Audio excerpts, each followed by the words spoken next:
All right, today we're diving into some of the smallest yet most powerful words in the entire English language. I'm talking about conjunctions. Yep, the essential glue that holds all of our ideas together. Okay, just look at this. On the left, you've got two sentences. Manohar cleaned the house, his wife washed the clothes. They're fine, but they feel kind of choppy, right? A little disconnected. Now look at the right. Bam! One little word, while, and suddenly it's all connected. The sentence is smoother, it tells a better story, it just flows. That, right there, is the magic of a conjunction. So what exactly are these powerful little words?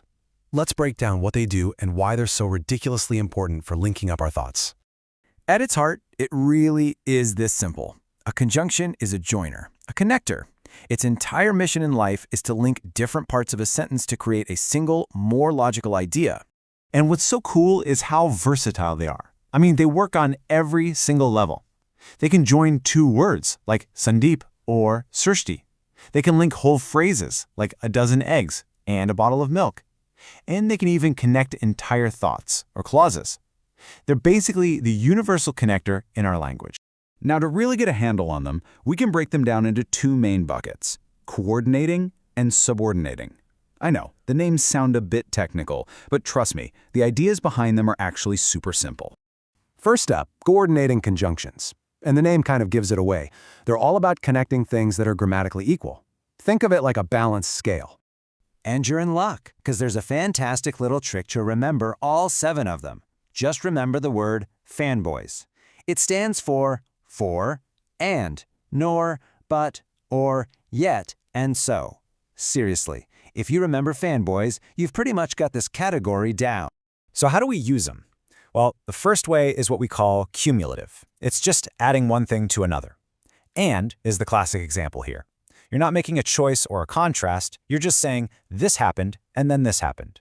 Simple as that. Next up, we've got the adversative function. This is where you introduce a contrast or a pivot. The big players here are but and yet. The sentence kind of sets up an expectation and then, bam, the conjunction takes you in a different direction. I did this, but I didn't do that. The third function is alternative, and it's exactly what it sounds like. It offers a choice. Or is your go-to word here. It's either this thing or that thing. A clear choice is on the table. And finally, we have the elicitive function. It's just a fancy way of saying one thing is the result of another. Think cause and effect. So and for are perfect for this. Sanjeev was stressed. What happened because of that? So he played the guitar. See? Simple. Okay, so that's how we join equal ideas with our fanboys. But what happens when the ideas you want to connect aren't equal? You know, when one idea is the main event and the other is just some extra info on the side. Think about it. We do this all the time when we talk. How do you link two ideas when one of them is the main point and the other one just can't stand on its own? That's where our second type of conjunction comes in, subordinating conjunctions. Their whole job is to connect a main clause, that's an idea that could be its own sentence, with a subordinate or dependent clause, which is an idea that needs that main clause to make sense. And this is a perfect illustration. The main clause, we get occasional showers now and then, is a complete thought, it works. But the other part, although the rainy season is over, see how that just kind of hangs there? It feels incomplete. It depends on the main clause, and that little word although is the bridge that connects them. Now, unlike our 7 simple fanboys, we have a huge toolbox of subordinating conjunctions to choose from. They can be single words like because or if, or even little phrases like even if or as soon as. This variety lets us show all sorts of specific relationships between our ideas. For instance, let's say you want to get specific about timing. You want to connect 2 events and show exactly when one happened compared to the other. Well, you'd use a subordinator of time. Words like when, while, after, or in this case, as soon as. That phrase, as soon as, perfectly pins the start of the rain to the exact moment I left my house. It creates a really clear timeline. Okay, how about a different relationship? What if you need to explain the why behind something, the reason an action took place? For that, you use subordinators of cause and effect. Words like because, since, or as.